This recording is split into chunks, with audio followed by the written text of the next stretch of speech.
Very good morning dear students.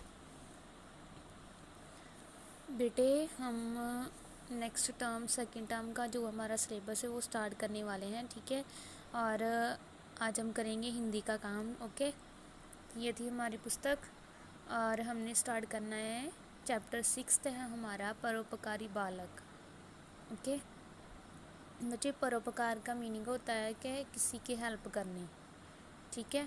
परोपकारी बालक का मीनिंग क्या होगा कि कोई बच्चा होगा जो किसी की हेल्प कर रहा होगा, उस पर ये जो चैप्टर है वो लिखा गया है, ठीक है। चलो बच्चे स्टार्ट करते हैं। इसमें क्या है, एक बालक था जिसकी उम्र लगभग 10 वर्ष थी। एक दिन बालक ने अपने पिता से कहा, पिताजी मुझे 10 रुपये दे दीजिए। क्या कह रहे हैं वो कि एक बालक है जिसकी एज कितनी है, 10 ईयर। ओके, और एक दिन उसने जो है अपने पापा से बोला कि पिताजी मुझे 10 रुपये दे दीजिए, ठीक है। उसने अपने पिता से 10 रुपये मांगे। बात पुराने समय की है। उन दिनों 10 रुपये में काफ़ी सामान आ जाया करता था। पिताजी को हैरानी हुई कि आज वह इतने रुपए क्यों मांग रहा है। वो बोल रहे हैं कि बात जो है बहुत पुरानी है। जैसे देखो, अब हम 1000 रुपये यूज़ करें, ठीक है। और जो हमारे पिछले थे, जैसे हमारे दादी जी थे, वो जो है वो 10 रुपीज़ को ऐसे यूज़ करते थे। मीन्स कि तब 10 रुपये की कीमत कितनी सी, जो आज के दिन में 1000 रुपीज़ की है। ओके, जैसे हम यहाँ आज 10 रुपये यूज़ कर रहे हैं, उस समय क्या होगा, जो 10 रुपये है वो 1 रुपये के बराबर होता था, ठीक है। 1 रुपये में ही काफ़ी सारी चीज़ें जो है वो ख़रीदी जा सकती थी। वैसे ही वह बोल रहा है कि जो बात है वो पुराने समय की है। मीन्स के हमारे जब, जैसे हमारे दादा दादी की जो टाइम की है वहाँ तक की बात है। उन दिनों में क्या होता था कि 10 रुपये में काफ़ी सामान जो है वो आ जाया करता था। ओके, पिताजी को जो है हैरानी हुई कि मेरा बेटा जो है आज इतने ज़्यादा रुपये क्यों मांग रहे हैं, ठीक है। पिताजी को शंका हुई। उन्होंने पुत्र से पूछा, बेटा तुम्हें इतने रुपए क्यों चाहिए। और अब पिताजी जी को ना थोड़ा हुआ कि उसके बेटे ने इतने ज़्यादा रुपए क्यों मांगे हैं, और उन्होंने उससे पूछा कि बेटे तुम्हें इतने रुपए का क्यों चाहिए, आपने क्या करना है इस पैसे का, ठीक है। बालक ने कहा, पिताजी इनकी बहुत ज़रूरत है, कृपया मुझे दे दीजिए। बालक ने ये नहीं बताया कि मुझे कहाँ पे यूज़ करने हैं, मुझे क्यों चाहिए, लेकिन उसने ये कहा कि मुझे पैसे चाहिए, मुझे बहुत ज़्यादा ज़रूरत है और मुझे जो पैसे हैं वो प्लीज़ दे दीजिए। शंका होते हुए भी उन्होंने बालक को 10 रुपये दे दिए। वे अपनी शंका मिटाना चाहते थे। अंत वे चुपचाप बालक का पीछा करने लगे। क्या हुआ कि उसको जो शंका थी, जो उसके मन में जो वहम था कि उसके बच्चे ने पता नहीं क्या करने हैं पैसे, ठीक है, उससे वो शंका होते हुए भी उन्होंने जो है 10 रुपये बच्चे को दे दिए। और अपनी शंका मिटाने के लिए, अपना जो वहम है वो निकालने के लिए, जहाँ बच्चा जा रहा था उसके पीछे पीछे उसके पापा चल पड़े। ओके, पिताजी से 10 रुपये लेकर बालक सीधा अपने मित्र के यहाँ पहुँचा। कुछ देर बाद दोनों बाजार की ओर चल पड़े। अब क्या हुआ कि जो पिताजी से बच्चे ने पैसे लिए और सीधा अपने दोस्त से मिला, और दोस्त को लेकर दोनों कहाँ चले गए, बाजार, ठीक है।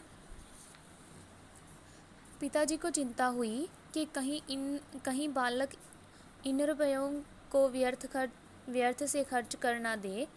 फिर भी वे दोनों बालकों के पीछे बाजार चल पड़े।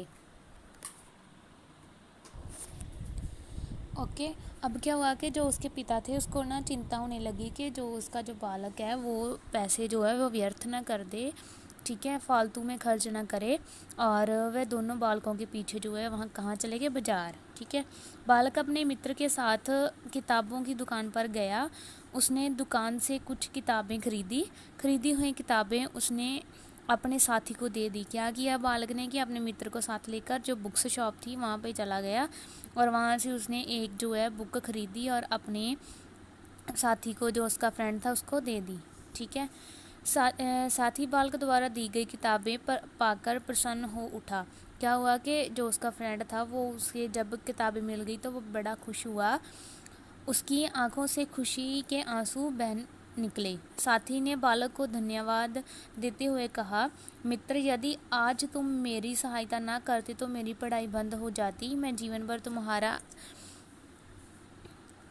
ऋणी रहूँगा। क्या हुआ कि जो बालक था उसने जो है वो बुक्स लेकर खुश हुआ और उसकी जो आंखों से जो आंसू थे वह निकलने लगे। और जो उसका साथी था उसने उस बालक का धन्यवाद किया और उसे बोला कि अगर तुम आज मेरी सहायता ना करते तो मेरी आज की जो पढ़ाई है वो बंद हो जाती। मैं तुम्हारा जीवन भर ऋणी रहूँगा, मीन्स कि मैं जीवन भर जो तुमने मेरी सहायता की उसे याद करूँगा। ठीक है। बालक ने साथी को समझाया, एक मित्र की सहायता करना दूसरे मित्र का कर्तव्य है। तुम्हें मेरा धन्यवाद करने की आवश्यकता नहीं है, मैंने तो तुम्हारी सहायता करके अपना कर्तव्य निभाया है। अब यदि तुम दुखी होगे तो मेरी सहायता बेकार चली जाएगी।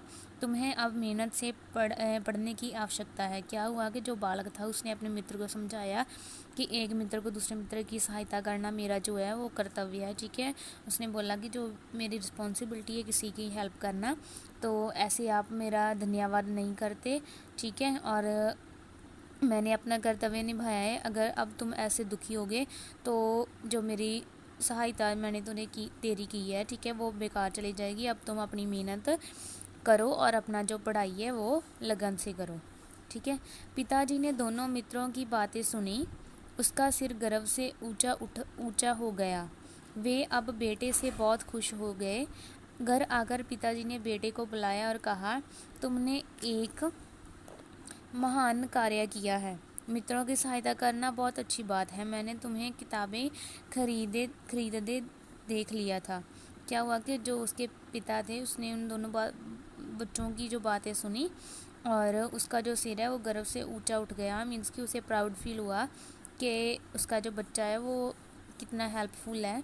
वह अब बेटे से बहुत खुश हुआ। वह उसे खुशी हुई और घर आकर उसने अपने बेटे को बुलाया और कहा कि तूने आज बहुत महान कार्य किया है। मीन्स बहुत अच्छा काम किया है कि जो अपने मित्र की सहायता की है। मित्रों की सहायता करना अच्छी बात है।